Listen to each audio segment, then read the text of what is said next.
Welcome to this month's edition of the Newton Conservators Environmental Show. I'm your host, Chris Crisitiello. In our last show, you are not only informed about the native flora of Newton's open spaces, but we also mentioned the problem of invasive plants. We promised you further information about this from Peter Alden. He speaks about what he calls foreign invasive terrorists.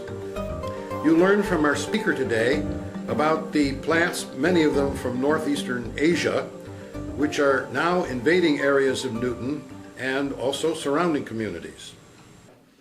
Peter, he's a walking encyclopedia. He's written numerous books, field guides. He's taken people all around the world. He's visited all the 7 continents and 100 countries. If you go with him on a bird walk, you learn more stuff in a shorter period of time than with anybody else that I know of. So without any further ado, I'd like to introduce Peter and have him tell us about the alien species we have around us and what to do about it. When the Pilgrims landed, as we reconstruct, the native vascular flora of Massachusetts, from the top of Mount Greylock to Monomoy Island, these are the trees, the shrubs, the wildflowers, the grasses, and the ferns, the vascular plants, not the lichens, not mushrooms, which aren't really plants, not the mosses, but of the vascular plants, it was about the same number. 1,630 species are considered native plants to Massachusetts.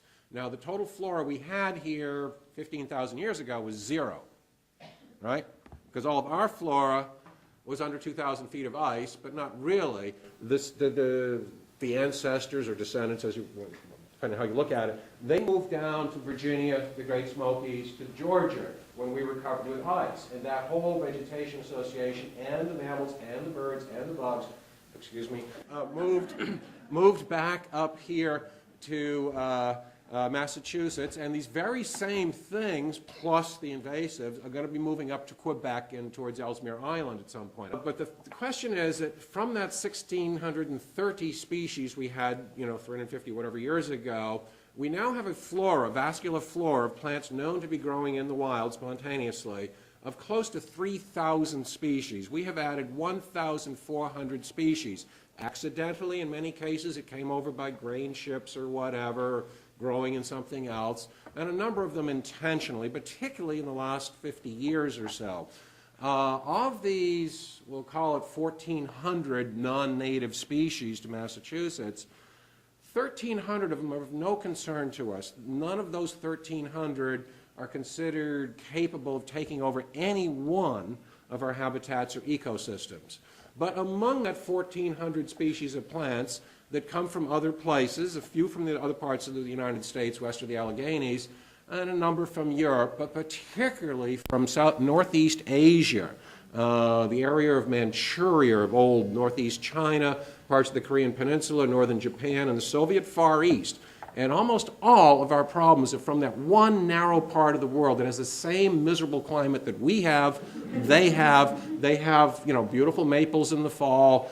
They have our wet, snowy winters, and they have their occasional droughts in the summertime. And that's where the real red flags go off. Anything from that part of the world is pre-adapted to here. Apparently it's older, it's more aggressive, and it beats off our stuff. Now, some American things are invasives in other parts of the world and causing major economic and or ecological damage, such as our goldenrod, our black cherries, the worst invasive tree in Europe. Our bullfrog is eating all the other frogs in Sierra Nevada and many places in the Andes in Europe and even Cape Town. There are some, gray squirrel has taken out all the tassel-eared red squirrels and all of Britain, except for one peak in Scotland, which is going to go pretty soon. So we're not talking about things that are foreign. We're just talking about a few bad players that are extremely aggressive, and many of them, these invasives are able to come out into leaf much earlier than our native plants. They stay in leaf much later. They often many of the species put out chemicals in the soil that inhibit the growth of every one of our native things. And even if they don't put out chemicals, just the sheer mass of their intertwining roots and their darkening of the soil due to their massive growth prevent the regeneration of any of the seeds of our native plants. And so there are some serious problems here that we either address or we give up on nature. Okay, Now, I used to, as was mentioned earlier, I used to work all over the world, mainly looking at birds and eventually large mammals, country after country. And then I came back to Walden, and one day I decided to, I've seen all the birds of the world basically, and all the ecosystems of the world. Let's see about, Concord. And so I went around with a knapsack of 15 different books, as best as they existed, and most of the things that I saw were not in the books, or I couldn't find them in the books, or the books covered such a vast area, which is why I did some of these other beginner's field guides. But I started to notice, as I looked around Concord 50 years after I, as a little buck-toothed, pimple-faced kid riding around looking at every bird in town in the 50s, and now I'm back in my hometown 50 years later, and what is all this crap growing here that I did not know as a kid? There's all this crap. It now starts to look like Vietnam or Brazil here. All these vines, these foreign vines scraping over everything. We've got all these. We could also rename New England in addition to Vineland, and I think we did try Vinland way back when. We could call it Fruitland, like that museum up in Harvard, Mass. There's so much fruit here. Most of it is bad fruit, either bad nutritionally, or they're really little ecological cherry bombs that mostly the birds are eating and spreading. And when they eat 100 bittersweet berries or 100 of anything else and they fly around, remember, every fruit wants to be eaten. It wants to be eaten. It wants to go through the system of some vertebrate in most cases and then pooped out somewhere else far away from the mother plant. And then a new one sprouts up. Studies at the University of Connecticut, which is the best school on invasives right now, and a runner-up would easily, well, could be UMass Boston. I know some good people there on the subject. That something like 80% of these seeds that are pooped out by the robins, the starlings, the whatever, grow. If they land on pavement, no, or on rooftop, maybe not. But everywhere else, they're going to grow. So we're going to have to manage and micromanage a lot. And this bothers me when I see all of this money begged for the 351 towns in Massachusetts for land protection. If they don't have some chunk of that land protection going into battling the invasives, I think it's a waste of time and money because we're just going to have this sea of invasives down here. I think there's some serious problems. Where the problems are least is on the poor soils of mountaintops where it's thin soil. If you go up to like Mount Wachusett, there's very few invasives up on Mount Wachusett or some of the higher country in upper Worcester County and some of the summits in the Berkshires or even some areas near here. If the soil hasn't been disturbed in 100 years, but remember, every tree is going to come down in future hurricanes and future ice storms. So to just lock up the land and not battle the invasives is to create a sanctuary for invasives. I am of the wisdom, and I hope you will be after our single tray slideshow here, that we perhaps should declare war on them. Many of you are unaware that the state of Massachusetts and all of your tax money, some of it has gone to the legislators, Senate and House, and they have passed something last January 1st, which is a list of 100 plants you cannot bring into Massachusetts. 100 plants, roughly. I think it's a little more than that. And a number of them are not here yet, but they want to make sure they don't come here, or so they think. The second leg of this is that it's illegal to sell any of these plants in Massachusetts. There's a 1 or 2 year gap to clean out some nursery stock of some woody plants. There's a 1 or 2 year gap, just as there was in New Hampshire. But for most of these plants, it's illegal today. It's illegal today to sell Oriental bittersweet. I can take you to Panetta's up on Route 2 in my neighborhood in Lincoln, just before 128, and you can buy wreaths of Oriental bittersweet for $50, $60, and $65, depending on size. That's illegal. But it's a useless law and a useless waste of your money to say you can't bring this plant in or you can't sell this plant, of course with no enforcement yet. And we're thinking of bringing the Globe, Channel 5, and a few people and the Lincoln Chief of Police down there and do a mock arrest. I like doing those kind of things. But there's a third leg of most tripods, which the state legislature has refused to do anything about, and that is to make it illegal to have any of these prohibited plants growing on your property. Because why ban Oriental bittersweet and ban certain honeysuckle bushes, etc., if they're already out here in the thousands? They're already out here. That's like saying no, I won't get into politics here. I'll try not to. I think we've got to decide what to do. But we need a law, whether it's private property, federal government property, state property, business property, highway edge, whatever, with 3 years of training and education and licensing people, especially you greenies, who have a knee-jerk reaction against the use of herbicide. If you don't use some herbicide on some of the more mature specimens of some of these plants, you're not solving any problems. Got to get over that. To get a pesticide license right now, notice the word pesticide, is a very complicated, expensive thing. There's many, many nerve agents among all the insecticides and rodenticides and everything else. Whereas in herbicides, there's relatively few kinds you have to know about. You know, a dozen or so would cover most applications.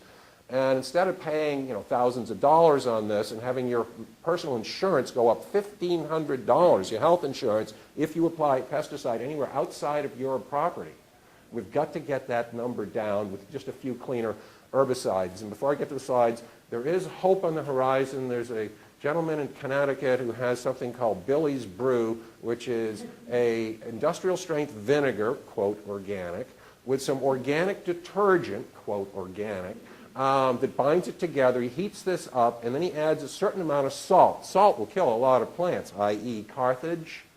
You know, salt's pretty cheap, too, and you can get it down by the seashore. And he boils this up, and he sprays this on. The detergent is needed to make the vinegar stick, so it just doesn't come off in the first rain or dew. And apparently, it's pretty good on a lot of stuff. I want to know whether it works on garlic mustard. But it works on the biggest pain in the neck that's not an invasive, which is poison ivy. It kills poison ivy, and it's organic, and because of the salt, the deer can smell this a mile away, and they come over in the summer and the fall when they need salt, and they eat all the poison ivy, which is good. And they don't get poison ivy. But so we're in the infancy of this particular subject, and the control methods are still being worked out, but we need to get someone like myself in as invasive alien czar for the state of Massachusetts, if any of you have any political connections, willing to work again at the Executive Office of Environmental Affairs, and then work with the legislators and give people training, because we need 100 people per town licensed to use herbicide in addition to the professional tree climbers in order to do something useful here. Okay, in front of us we have the World Trade Center.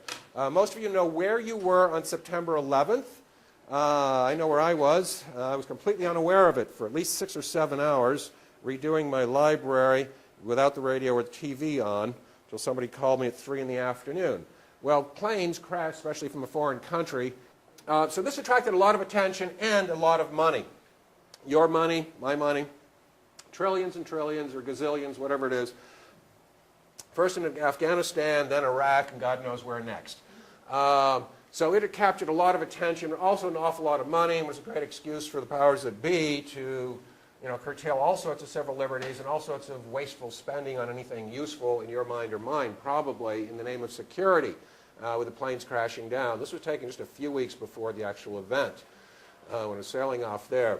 So we got all rah-rah on American things and trying to keep these foreigners out of here, especially the destructive ones, and there's $80 gazillion billion going into various efforts to do something about these bearded wonders from the Middle East and what they think of our American society.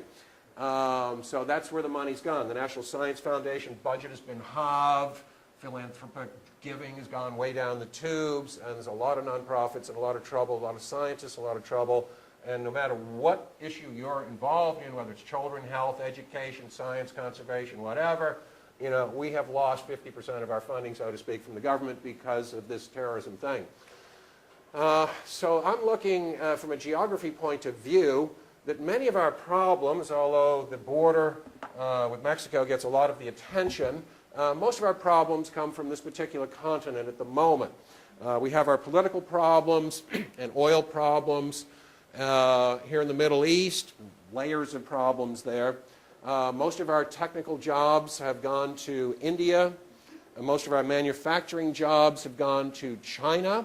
Most of our automobile industry is also located over there, the planet's industry. But the area that concerns me the most is this area right up in here. This is the AMUR, the Amur River Basin, which comes down in this area of Korea, northern Japan, northeast China. That's the identical climate and soils and vegetation to what we have. And most of what is killing us, now the federal government does have a responsibility to protect endangered species. The endangered species list is going to skyrocket or mushroom as more and more of these plants take over the potential area that they could. These invasives, these We're really only talking about 40 or 50 here in Massachusetts at the moment, but they're likely to take over a lot. Something like garlic mustard may cover 3% of Massachusetts right now, and it is laying on chemicals to prevent every wildflower from growing there. And that potential might be as much as 30% of the state or 40% of the state. Should we use X amount of herbicides here and elbow grease to do something about it, and it's a battle, or do we let it go, and then maybe when lots and lots of things are becoming extinct and life as we know it in the outdoors is going down the tubes, do we use 300 times as much herbicide in the future? I think we do. Some of it now is a lot better than a whole lot later. This is what it looks like near Thoreau's birthplace. There's a guy named Hank, or I call him, or Henry, in Concord, and he had a farmhouse he grew up in right nearby. This is the landscape, all of the native trees around his farmhouse, the Native American trees that have adapted in isolation 10,000 miles away from the other similar climate on the northeast side of another major continent. All you're seeing in the foreground is Japanese knotweed. The yellow leaves means it's October, November, mainly November, of Oriental bittersweet growing in a jungle, massive vines spread by birds, just taking over tree after tree after tree. And you see this along the roadsides here in New England, most often in late October, November, when the bright yellow leaves of the Oriental bittersweet are most conspicuous, and with the red berries. But this is the landscape of the future here in New England, and we're sitting on our butts. This is that same area a few weeks later when the last of the leaves have come off. This is one of 75 Oriental bittersweet jungles I have identified in the town of Concord, Massachusetts. I was hired by the public works people to investigate every roadside, 100 miles of roads and streets in my town, and to particularly make note, not only just all the invasives, but anywhere all these viney invasives are growing up over highways and roads. And when we get the right amount of snow and ice settling into these vines, these trees are coming down in that ice storm, that hurricane, and blocking emergency vehicles, police, fire, hospital, whatever. People are going to die. So we removed masses and masses of this, sometimes the entire trees, just for safety to protect our roads. We have a lot of flowers, as was mentioned earlier. Well, there's actually a gentleman here, Richard Premack, who lives here in Newton, has been doing a great job at Boston University with his team. He's involved with global warming, and he's checking the flowering dates of when these flowers came out in Thoreau's time and compared to now 150 years later. And Thoreau was a meticulous observer. One of a long line of Harvard graduates that did basically nothing other than sharpen pencils and think about things. But we have found out that he identified 650 flowers in particular, which are sort of showy, recognizable, easy to find, that Thoreau knew about and wrote when they came out. And it's true, they are flowering several weeks earlier than they used to, coming out into leaf earlier. But the more important thing he found is of those 650 species of wildflowers in Concord, and we have a lot of protected habitat, just as you do, 250 of them are completely extinct. They're no longer in Concord. Despite protecting all this land, they're gone. And there's another roughly 50 species that survive in just one spot or one individual out of 650. And what is the problem? Well, to a small degree, it's sprawl and housing and roads and so forth. But there's one other thing that's been identified that's causing a lot of us concern, and that is this. It's the white-tailed deer. The white-tailed deer, like many of our native wildflowers, and back when they had wolves and back when they had mountain lions, there were only so many deer, plus the Indians were hunting them. Well, now, we had a period when we had too many hunters. Now we're going through a period where there's too few hunters. They're an endangered species in Massachusetts. If we put it on the ballot, how would you like to ban all kinds of hunting of all kinds of state of Massachusetts? They would pass immediately by a huge margin. But even though I don't happen to be a hunter, I find that the worst movie made in the last 100 years is Bambi. It has so poisoned so many minds, young and old, against all hunting and any wise use of managing herbivores that are out of control, as the white-tailed deer obviously is in the suburbs here. Big problem. It's spreading Lyme disease, eating your horticulture, eating agriculture, causing deaths when cars plow into them. There's way too many deer here, and you can't hunt anywhere. But they are having an impact because they are spreading some of the invasive species. They'll go out to the forest edge, they'll eat the berries and leaves, a bunch of stuff, go in and poop somewhere in the woods, and then up comes that problem plant in the woods. They are a big problem. I'm thinking of introducing this creature here, which would feel at home because all the trees and shrubs and vines are the same as you have in East Asia. So the smell, and they have a great sense of smell, they'd feel totally at home with all the lovely burning bush and Japanese knotweed whiffing through the air and the oriental bittersweet vines. They'd be totally at home here, and they would really help the wildflowers, the native wildflowers, to come back in abundance if we could bring this here, and also help with that other major environmental problem, joggers, which are such a nuisance when you're trying to enjoy a quiet moment out in nature. So I'm all for that. I think that'll kill several birds with one stone. Now, not all of our problems are from Asia. We have a handful that are from Europe, and most of our tree problems, just a few tree problems. This is any street in Massachusetts. And you know, and I know, what that tree is. The commonest street tree in Massachusetts. Ronald Reagan's favorite tree. It's like a plastic tree. You know, nothing eats it. There's no caterpillars, no butterflies, nothing wants it. No birds want to nest in it. Oh, they'll stop in it occasionally, but there's no food. Woodpeckers won't eat it. And it is starting to invade. But it doesn't have seeds that are eaten by birds, swallowed by birds, and flown 50 miles and pooped out.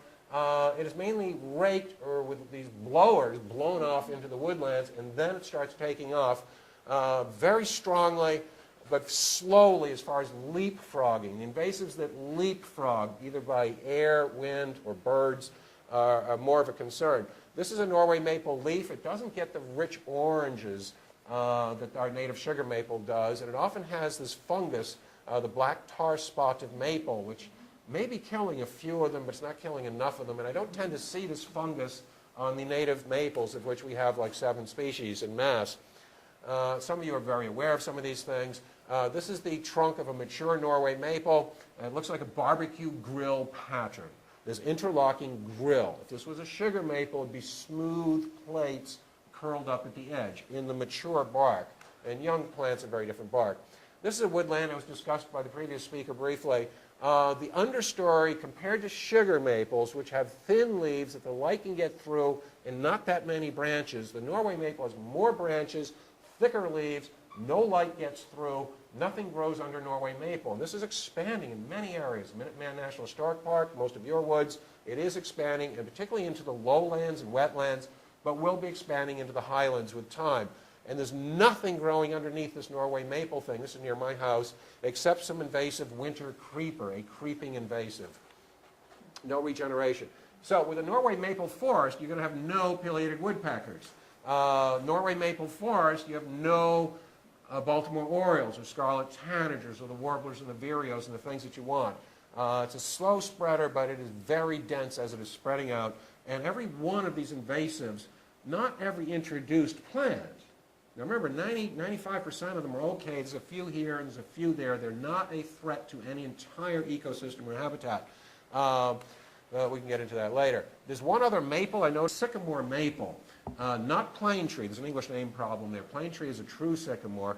But this is the leaf of the Sycamore Maple that is starting to show signs of invasiveness, particularly on the coast and in the suburbs here.